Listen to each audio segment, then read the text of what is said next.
Ahoj lidičky, já jsem se vám dneska chtěl pochlubit tady se svým mazlíkem. Já jsem dlouhou dobu využíval různé starší počítače, které jsem různě zbastlil z různých komponent, které jsem různě buď dostal, nebo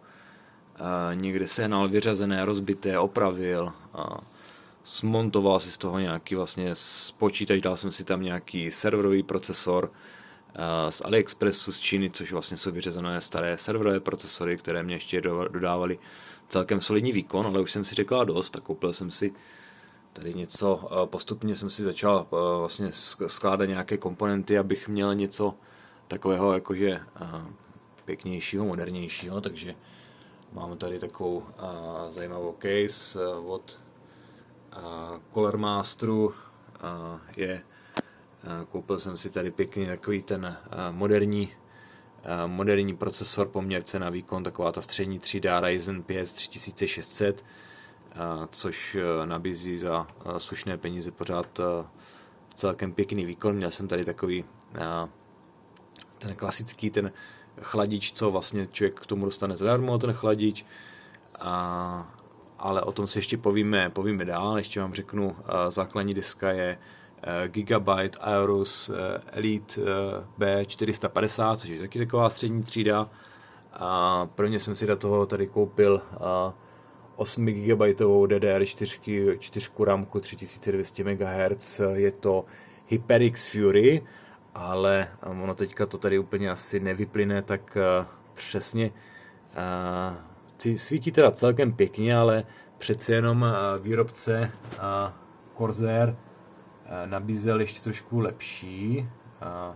provedení toho podsvícení. To vidíme pak, že jsem dokoupil další 2x8 GB, vlastně kit 16 GB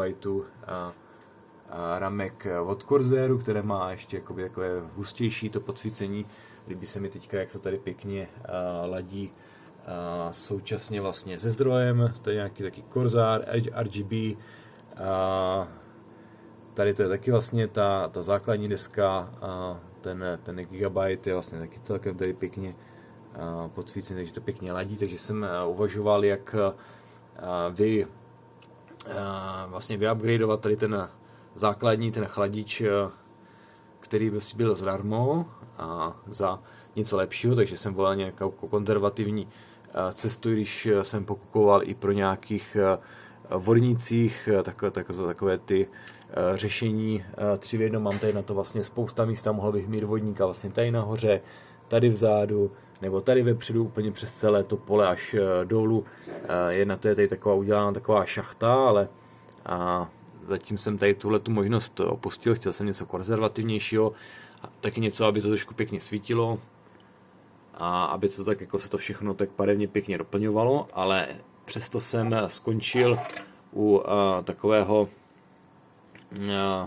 chladiče z té nižší střední třídy, ne vlastně úplně ten nejlevnější, ale tohle to stálo ten chladič s tím větrákem nějakých 1000 korun.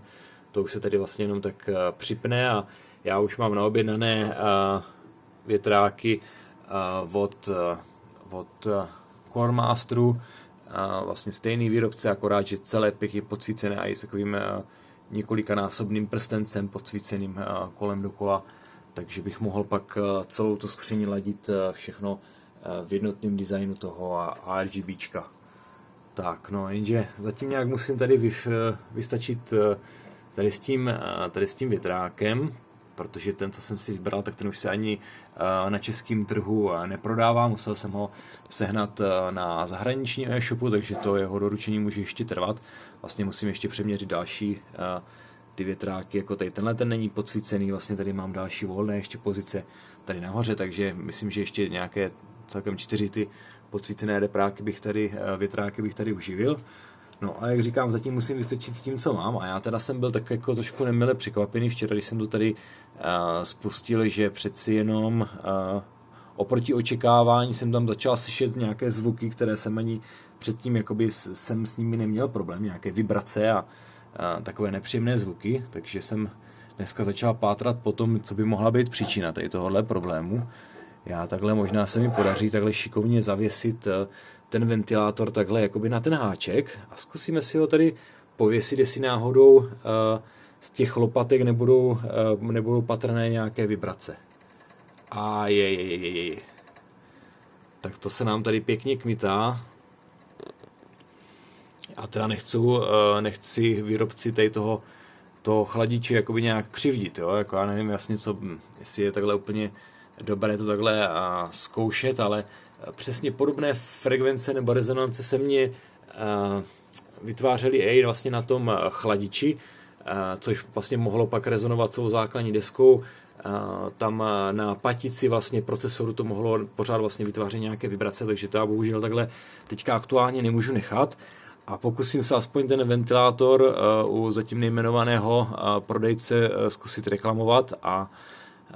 vyřešit nějak tady tenhle ten problém. Zatím můžu si vypůjčit tady ten zadní ten větrák a dát ho provizorně sem na tady ten chladič toho procesoru, abych pak neměl nějaké problémy s nějakými problémy s výkonem způsobené nějak přehříváním toho procesoru. Takže doufám, že to brzo vyřeším, jinak vlastně ta stavba takhle byla zatím bez problému. Mám tam některé starší komponenty, jako grafickou kartu 1050, kterou jsem koupil už před lety jako bazarovou, za jakž takž rozumnou cenu, ale ty ceny jsou teďka tak zblázněné, že tenkrát, když jsem to koupil za 3000 bazarové a říkal jsem si, že jsem si klepal na čelo, že vlastně to je věc, která i už byla vydaná ještě dřív, ještě před rokem, než já jsem to vlastně kupoval jako z druhé ruky a ta cena byla třeba o nějaké jenom 300 nižší, než já jsem to vlastně pak po ruce kupoval už použité, takže jsem si trošku klepal na čelo. Dneska ty ceny jsou daleko ještě o další 2000, vlastně jsou vyšší už za takhle vlastně použitou grafickou kartu, takže jsem rád, že ji mám tady vlastně pak schované z 3,5 palcové 4 GB disky, takže 8 GB na pevných diskách, mám tady 250 GB SSD od Western Digitalu, všechno je to vlastně, ty disky jsou o Western Digitalu, dohromady tady vlastně, jak jsem říkal, 8, 16, 24 GB paměti, RAM,